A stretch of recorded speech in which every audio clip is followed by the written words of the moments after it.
Hi, I'm Jana, and today we are taking a very special tour of the just revealed 2025 Kia Carnival. So there's some really exciting things right off the bat I want you to know about. First of all, you can still get a 3.5 liter V6 engine that's gonna make 287 horsepower. But more than that, for 2025, you're gonna have the option to get a hybrid powertrain. There are only two other minivans that make a hybrid option, and that's Toyota and the Chrysler Pacifica, the Sienna and the Pacifica. So this having a hybrid option is going to be huge. Right now, we're looking at the dark, I think it's called the dark edition.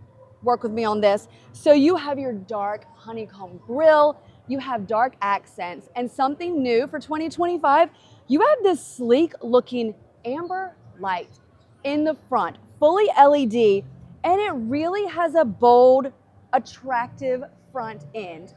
No secret for anybody that's watched my channel very much, I am not your quintessential minivan mom. Nothing wrong with it. I have 2 kids. If I had 3 kids, I would probably have a minivan.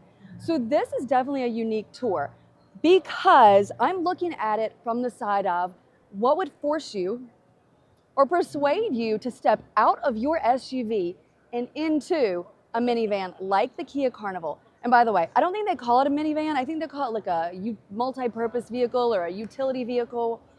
I don't know about all that. But now that we've looked at the front styling, I think it's important to show you the back so we can talk about how I think this is giving SUV. There's got to be a reason they call it the Carnival because there is a party in the back of this thing. First of all, look how boxy it is. You have these updated LED blade lights, which again, they're trendy, they're fun, they look sleek. Boxy because you're gonna get a ton of storage. If she'll open for me, let's see. You never know at these shows if things will open. I'm getting shut out right now, hold on. I'm back. Okay. It's gonna open for me in just a hot second. All right, let's continue the Carnival party. Check this out. As you would expect in a multi-purpose vehicle, you can store basically every single thing you own in here and also your passengers. So this is what's important about having a minivan. You need to be able to haul your people and you need to be able to haul their things. Think double stroller, pack and play, suitcases for your road trips, and you still have tons of options to install your car seats, which I'm gonna get to that in a second. But if you don't need a third row, if you wanna haul a dog crate or whatever, your Costco haul is just absolutely insane this week. These will fold down and disappear to make this a flat surface. And that headrest is up, but I don't have time to mess with that. You get the point. If the headrest wasn't up, this would be totally flat. You have so much room and so much versatility with these seats.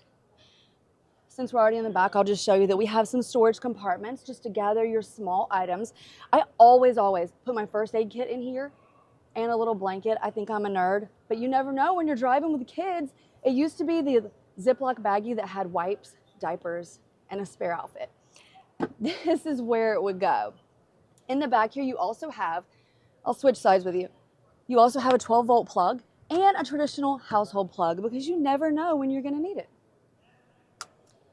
So I'm gonna put these back up so that I can show you what it looks like. Oh, I don't know if I'll ever be able to get this up. Oh my God.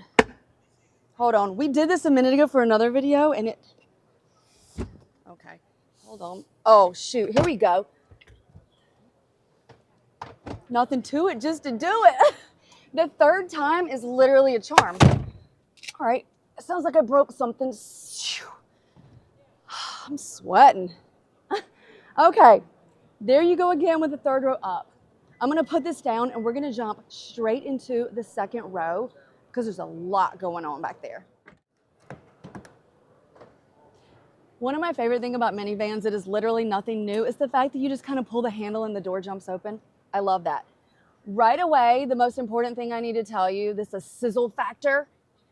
These seats go laterally, so in and out to create more room or give you more positioning. So both of those, you can make this walkway wider.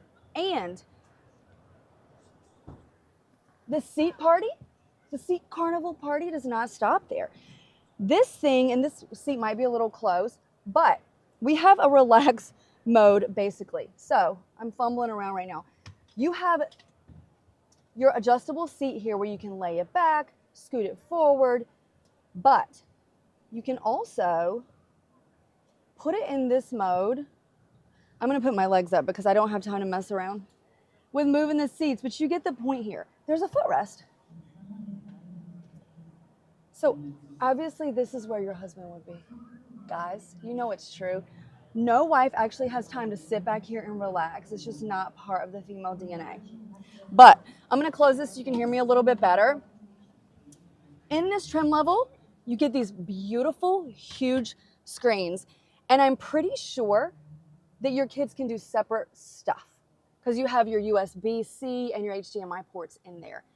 Also, I do want to mention these are called the VIP lounge seat. Just in case you care about what stuff is called, it's called a VIP lounge seat. We also have the cup holders here. So when they get out of school, cup holders go in here. But if you need additional cup holders, there's one bottle holder in each door. You also have a 12-volt plug.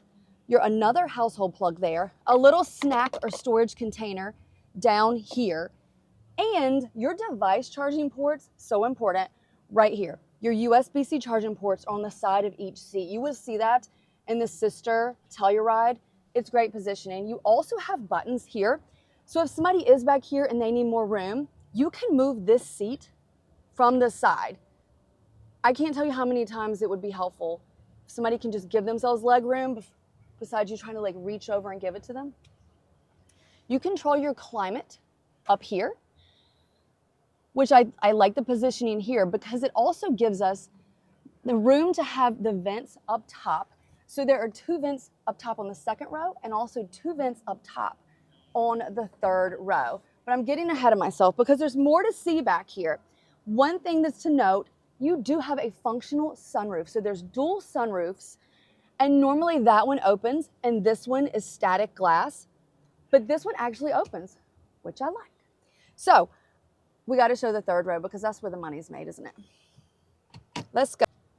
Each second row seat has interior power adjustment right here where you can move. And I'm actually leaning across the seat because I don't know how to get into the third row because there's 2 latches and neither one of them like tips and slides. So what I'm going to do is move it all the way in, and I'm just going to crawl in, just keep okay. We're getting in the third row, baby. If you're still watching this amateur hour, just give me a like or a comment saying how great this video is. Okay, in the third row, I mentioned these up top vents, clutch. You have 2 copper bottle, not even really on this side. You have like a little snack tray. This is your 1 drink holder and a little whatever. USB-C charging port on each side so each person can charge their devices. And you have 2 sets of lower latches here. So second row, 2 sets of lower latches with top tethers. Third row, 2 sets of lower latches with top tethers. And 3 headrests, 1 in every seating position, should you need that. I also just want to show you really quickly how cute it is when these vehicles put shades in the third row. I love that because sometimes this whole area is an oversight. You slam something in here and it's lackluster. You can charge, you can drink, you can snack, you can shade, you've got air. This is a really good third row setup. In the driver's seat of the 2025 Kia Carnival, if you're still with me, God bless. This is truly the hub of the family experience. Mom's doing everything she needs to do right here. You have your leather wrapped steering wheel where you can control all your things. You also have, I don't know what Kia calls it, but it's where you can project your voice in the back and do the talking thing. So if they're so loud, you can do the passenger talk, which I like. This is also interesting to me. I haven't really seen this before, but you have your dedicated, so I think this means, I could be wrong. One of them is so that you will actually show your phone stuff. It'll come up on your screen. And then the other is a USB-C charging port. Am I correct with that? Yes. Okay, thank God. 12 volt. Oh, look at that. I didn't expect that to pop open. 12 volt plug. You have your wireless charging pad, another little utility tray, obviously pretty standard with your 2 cup holders. This model does have heated and ventilated seats, which I am a sucker for. I don't know if these seats massage, but they should if they don't. It does have lumbar. Has a heated steering wheel, your electronic parking brake, and also this pretty standard, but I just like the finishings. It feels good in here. I like the styling, and of course, tons of room in your glove compartment, just in there. And it's a good car. This is how you adjust your temperature. So it's the haptic control, so you kind of touch it and it'll give you a little feedback. Otherwise, pretty standard in the driver's seat. I think all the magic happens on the exterior styling, which has been refreshed, and in those second and third rows. But what do you think? Do you think the driver's seat's more important or the kids in the back seat? So let me know what you think of the 2025 Kia Carnival. And if you want to see more fun or family car reviews, follow Real Mom Car Tours. I am on TikTok, Instagram. I even have a website, realmomcartours.com. Thanks for watching.